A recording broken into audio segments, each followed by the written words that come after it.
AI 혁명, 이 한복판에서 혹시 나만 뒤처지는 거 아닌가?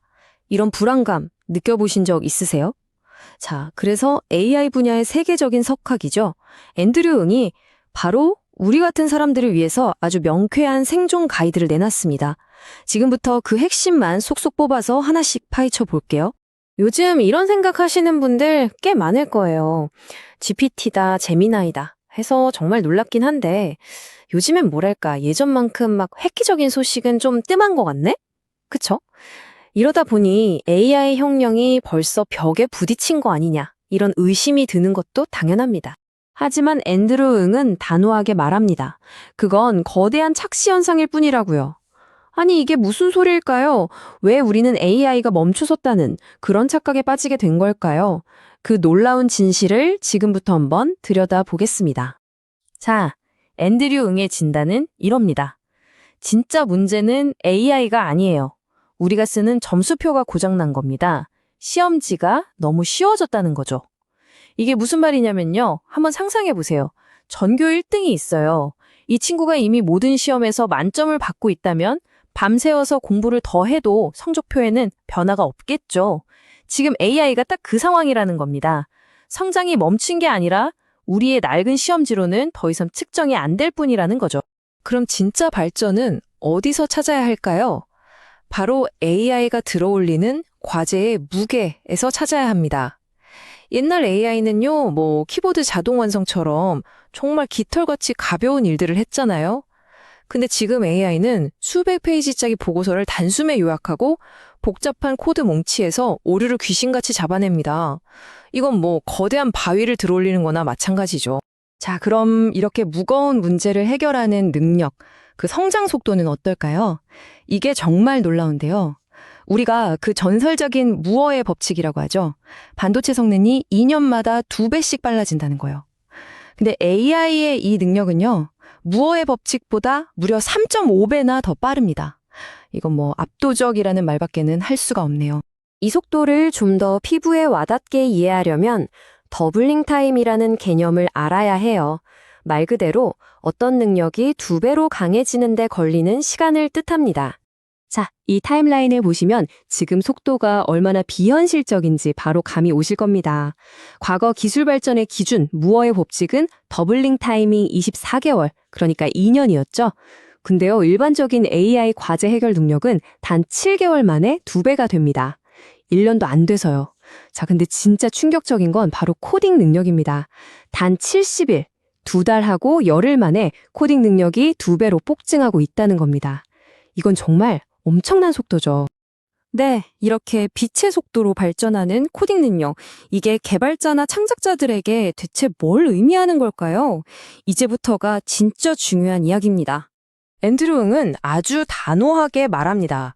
지금은 뭔가를 만들려고 하는 사람들, 즉 빌더들에게 역사상 다시 없을 골드러시 시대라고요.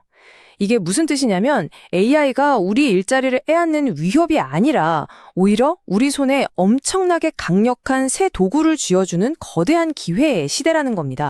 우리의 새로운 무기는 바로 이 AI 빌딩 블록들이에요. 진짜 레고처럼요. 이미 너무나도 강력하게 만들어진 AI 부품들을 그냥 가져다가 조립만 하면 되는 시대가 온 거죠. 예를 들어서 사람처럼 대화하는 LLM 블록, 인터넷에 있는 최신 지식을 싹 긁어와서 똑똑하게 대답해주는 RAG 블록, 또 혼자서 계획 세우고 실행까지 하는 에이전트 블록, 이런 것들을 착착 조합하면 예전에는 상상만 하던 서비스도 순식간에 뚝딱 만들어낼 수 있는 겁니다. 이 말의 의미는 정말 어마어마합니다. 여러분은 이제 여러분 방 안에서 노트북 딱 한 대로요. 불과 1년 전만 해도 세계 최고의 대기업들조차 만들 엄두도 못 냈던 걸 만들어낼 수 있다는 거예요. 개인에게 이렇게까지 막강한 힘이 주어진 시대는 역사상 단 한 번도 없었습니다. 자, 그런데 여기서 아주 재미있는 역설이 생깁니다. 만드는 게 너무 쉬워지니까 진짜 어려운 문제는 오히려 다른 곳으로 옮겨가 버렸어요. 완전히 새로운 병목 현상이 나타난 거죠. 네, 병목 현상이 완전히 이동했습니다. 과거의 질문이 이걸 어떻게 만들지 였다면 이제는 대체 뭘 만들어야 하지가 된 거예요. 비유하자면 자동차 만드는 기술은 눈부시게 발전해서 누구나 슈퍼카를 만들 수 있게 됐는데 정작 어디로 가야 할지 그 목적지를 정하는 게 가장 어려운 숙제가 되어버린 셈이죠. 이 표를 보시면 그 변화가 한눈에 들어옵니다. 예전 실리콘밸리에서는요, 기획자 1명에 엔지니어 8명이 붙는 게 황금 비율이었어요. 왜냐하면 아이디어를 현실로 구현하는 데 시간이 너무 오래 걸렸으니까요. 근데 AI 시대는 어떨까요? 이제는 기획자 1명에 엔지니어 1명, 심지어는 이 비율이 역전되기도 합니다. 1명의 엔지니어가 만들어내는 속도를 기획자의 아이디어가 따라가지 못하는 정말 완전히 새로운 국면이 펼쳐진 겁니다. 그래서 AI 시대에는 새로운 인재상이 떠오르고 있습니다. 바로 프로덕트 엔지니어인데요. 이 사람은 사용자를 깊이 이해하고 제품에 대한 비전도 갖고 있으면서 동시에 직접 코드를 짜서 그걸 바로 실현까지 할 수 있는 말 그대로 구축과 결정을 한 몸에 해내는 그런 역할이죠. 그렇다면 이런 프로덕트 엔지니어 같은 인재는 어떻게 될 수 있을까요? 혼자서 열심히 공부하면 될까요? 앤드류는 아니라고 말합니다. 이 혼란스러운 시대에 우리의 방향을 잡아줄 가장 중요한 나침반은 바로 여러분이 속한 팀 그 자체라고 아주 강력하게 강조합니다. 여러분의 성공을 예측하는 가장 강력한 단 하나의 변수는 뭘까요?